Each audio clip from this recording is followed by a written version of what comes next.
Seorang pria berinisial SM, 25, berpura-pura jadi wanita demi dinikahi warga R, 27, di Kabupaten Pinrang, Sulawesi Selatan.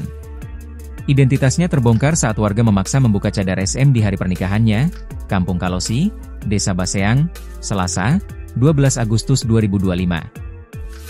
Warga curiga melihat gerak-gerik SM. Warga lalu memaksa SM membuka cadar.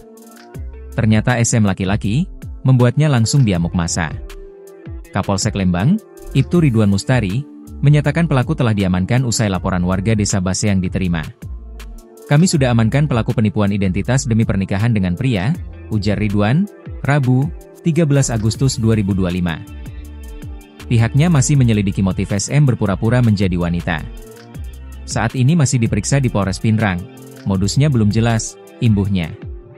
Salah satu warga, M, menuturkan bahwa korban mengenal SM melalui media sosial, lalu diminta menikah.